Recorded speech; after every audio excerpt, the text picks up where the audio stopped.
Remember Hillary Clinton? Just say Anagi? Don't you remember that joke? I don't The remember. anti-drug joke, just say no to drugs. Oh. We modified it for t-shirts, and it said just say Anagi. That's yeah, we'll call that a play on words. I've gotten to know Gregg over the last couple of years, and the reason I've gotten to know him is he's helped my boys a great deal. They've always been welcome at his club. Dylan's helped him, Gregg's helped him, the club's helped him. Gregg is coached Josh on one of those days when I just needed to walk away, and had Josh in the match. I think we're at the Junior Olympics. He was in the match. He's winning the match. He's winning the match. He's winning the match. Time is running out. He's winning the match, and he does a Josh. 10 seconds later, he's losing the match. Pulls himself back together. Gregg helps him pull himself back together, but the match is over. But it was the best match I've ever seen him fight, and I really owe that to Gregg. And not only did I hear that from Pete and Gary Berliner, many other people said, that was the best match I've ever seen Josh fight. And Gregg, I want to thank you for that. And Dylan has been there for Josh and for Mike too, and so I really appreciate. And me. And Darlene. And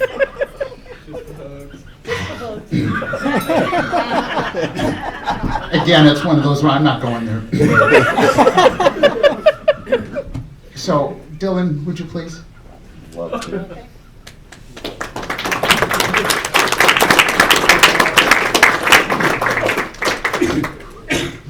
All right. Well, my father asked me to introduce him for the Hall of Fame. A little ill-prepared because he asked me a little last minute.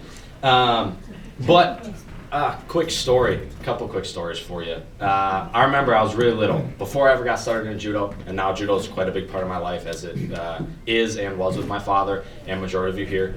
I remember I was really little. He took me to my first tournament. I was not fighting in it. I was spectating. He was fighting, actually, and he was watching.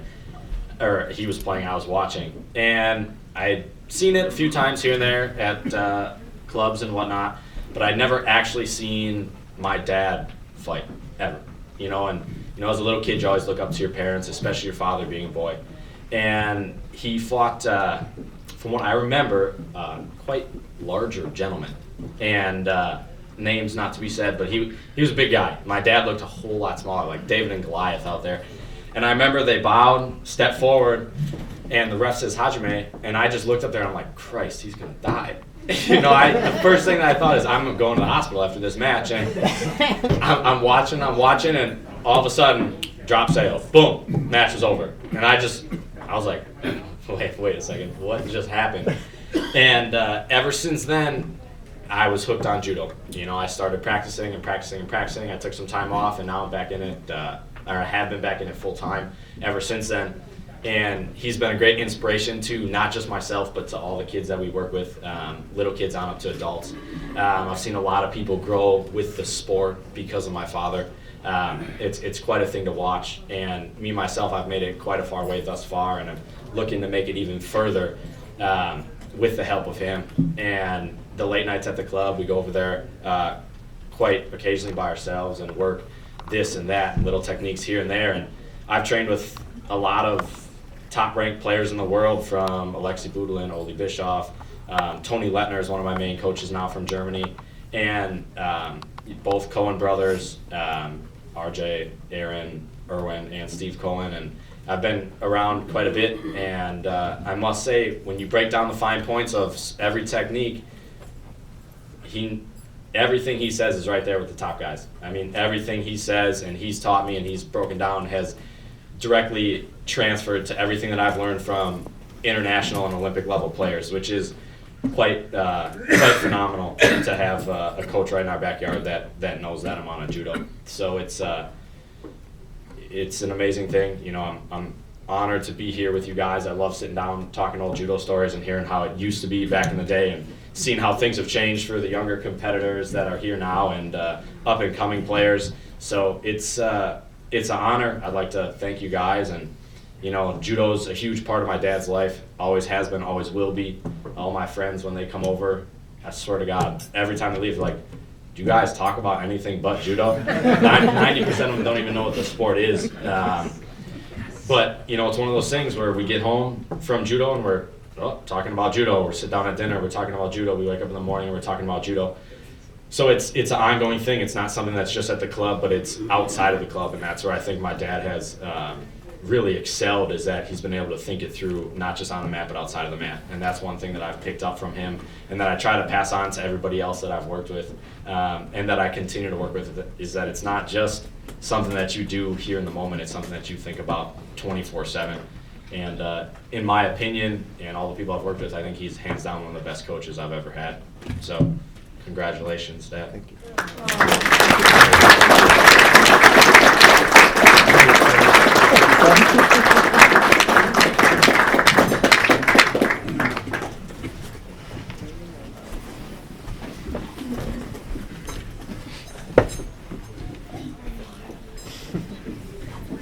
So I gotta follow that, huh?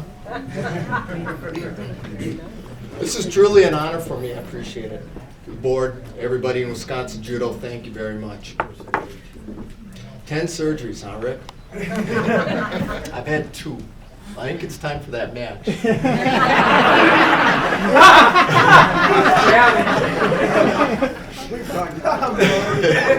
All the time. We go back and forth. You gotta understand. I've been at this for 48 years.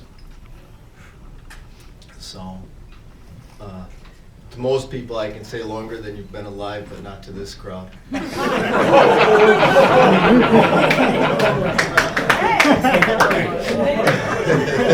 Hey, what? Yeah, hey.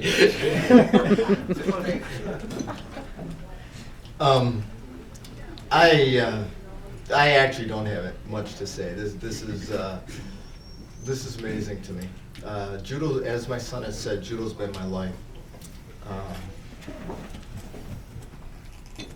We talk about it all the time. It's just not just judo and techniques and this and that, but we talk about how it affects your daily life and how you approach what you do every day of your life. And that's one of the biggest things that we discuss in class.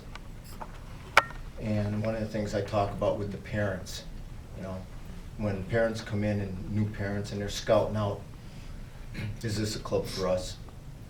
Most parents say no. I'll tell you what one parent said, though. But I tell them, I look at judo as a life sport. And the reason I call it that is because it teaches you about life. If you can keep getting up all the time, that prepares you for what happens down the road. That prepares you for everyday life. Now, I talk about parents. I've been, the past few years, we've had an influx of Russian people into the club. We've got about 6 or 7 families, Russian families. The very first family that came in, those of you that compete, it's the Liebermans, Misha and Katya. And they came in, and it just so happened that when they walked in the door, I was yelling at my nephew, my littlest nephew. I'm allowed to do that, by the way. And my littlest nephew, Leo, who is 6 now. And I had him by the front of his gi, and I had him up in the air, and I was yelling at him face to face. And Vitaly told me this later on. He said, I walked in, I saw you yelling at him, I turned to my wife and I said, this is the place for us.